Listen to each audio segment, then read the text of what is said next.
দেখাবো কিভাবে ত্বক ফর্সাকারী অ্যালোভেরা ফেস প্যাক তৈরি করতে হয়। Skin whitening aloe vera face pack তৈরি করতে লাগবে অ্যালোভেরা জেল, মুলতানি মাটি অথবা চন্দন পাউডার, মধু, লেবুর রস, হলুদ গুঁড়ো এবং গোলাপ জল। প্রথমেই নিচ্ছি 2 চামচ মুলতানি মাটি। যাদের কাছে চন্দন পাউডার আছে তারা মুলতানি মাটির পরিবর্তে চন্দন পাউডারটা ব্যবহার করতে পারবেন, তবে চন্দন পাউডার না থাকলে মুলতানি মাটি ব্যবহার করবেন। এখন নিচ্ছি 1 চামচের 4 ভাগের 1 ভাগ টারমারিক পাউডার বা হলুদের গুঁড়ো। রান্না করার হলুদের গুঁড়োই ব্যবহার করা যাবে, তবে খেয়াল রাখতে হবে হলুদের গুঁড়োটা যেন ফ্রেশ হয়, অন্য কোনো মশলা মেশানো না থাকে। তারপর নিতে হবে 1 চামচ পরিমাণ মধু। লেবুর রস নিতে হবে 1/2 চামচ পরিমাণ। 1 চামচ অ্যালোভেরা জেল নিচ্ছি। কসমেটিক্সের দোকানে বিভিন্ন ব্র্যান্ডের অ্যালোভেরা জেল পাওয়া যায়, তবে চাইলে গাছের ফ্রেশ অ্যালোভেরা জেলও ব্যবহার করা যাবে, তবে এক্ষেত্রে একটু সাবধান হতে হবে। ফ্রেশ অ্যালোভেরা জেলে যে হলুদ লিকুইড বা হলুদ রস থাকে সেটা মোটেও ত্বকে ব্যবহার করা যাবে না। এটি ত্বকে ব্যবহারে ত্বক চুলকাবে, ত্বকে অ্যালার্জির সমস্যা হতে পারে। হলুদ লিকুইড মুছে ফেলার পরেও যদি ত্বকে অ্যালার্জির সমস্যা হয় সেক্ষেত্রেও ফ্রেশ অ্যালোভেরা জেল ব্যবহার না করাই ভালো, ব্র্যান্ডের অ্যালোভেরা জেলই ব্যবহার করতে হবে। পরিমাণ মতো গোলাপ জল নিয়ে স্মুথ পেস্ট তৈরি করতে হবে। তৈরিকৃত ফেস প্যাকটি পরিষ্কার মুখে ও গলায় অ্যাপ্লাই করতে হবে। আমি আমার হাতে অ্যাপ্লাই করে দেখিয়ে দিচ্ছি।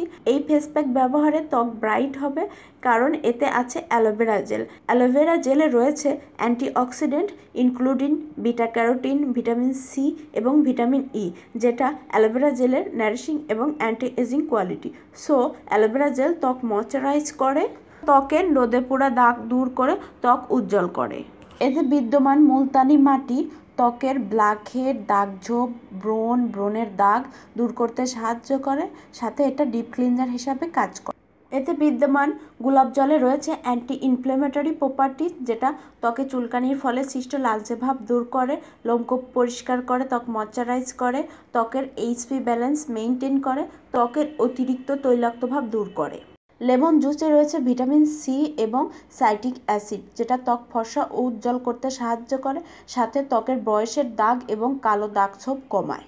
এতে বিদ্যমান মধু ত্বক ময়শ্চারাইজ করে এবং ত্বকে একটা গ্লো আনে। ফেস প্যাকটি 15 থেকে 20 মিনিট রেখে দিতে হবে। শুকিয়ে গেলে নর্মাল পানি দিয়ে হালকা ম্যাসাজ করে ধুয়ে ফেলতে হবে। ফেস থেকে ফেস প্যাকটি ভালোভাবে ক্লিন করার পর ফেসটি সুন্দরভাবে মুছে নিতে হবে। তারপর যার যার পছন্দ মতো ময়শ্চারাইজিং ক্রিম ব্যবহার করতে হবে, অথবা ব্র্যান্ডের অ্যালোভেরা জেলের সাথে গোলাপ জল মিশিয়ে ময়শ্চারাইজিং ক্রিম তৈরি করে সেটা ত্বকে ব্যবহার করা যাবে। আবার যাদের ত্বক অতিরিক্ত শুষ্ক তারা চাইলে অ্যালোভেরা জেলের সাথে রোজ ওয়াটার এবং গ্লিসারিন অথবা ভিটামিন ই অয়েল মিশিয়ে ময়শ্চারাইজিং ক্রিম তৈরি করে ব্যবহার করতে পারবে। এই ফেস প্যাকটি প্রতিদিন একবার করে 7 থেকে 8 দিন ব্যবহার করতে হবে। 7 থেকে 8 দিন ব্যবহারে নিজেরাই কার্যকারিতা বুঝতে পারবেন। তারপর সপ্তাহে 2 থেকে 3 দিন করে নিয়মিত এটি ব্যবহার করতে হবে। নিয়মিত ব্যবহারে 1 মাসের মধ্যেই এর একটি ভালো ফলাফল পাওয়া যাবে। এই ফেস প্যাকটি সন্ধ্যা বা রাতের বেলায় ব্যবহার করা যাবে, চাইলে দিনের বেলাও ব্যবহার করা যাবে। তবে যেহেতু এই ফেস প্যাকে লেবু ব্যবহার করা হয়েছে, তাই ফেস প্যাক ব্যবহার করে রোদে বা আগুনের আঁচে না যাওয়াই ভালো হবে। আশা করি ভিডিওটি আপনাদের ভালো লেগেছে। ভালো লেগে থাকলে অবশ্যই ভিডিওটিতে লাইক দিবেন, কমেন্টস করে আপনাদের মতামত জানাবেন এবং শেয়ার করতে ভুলবেন না।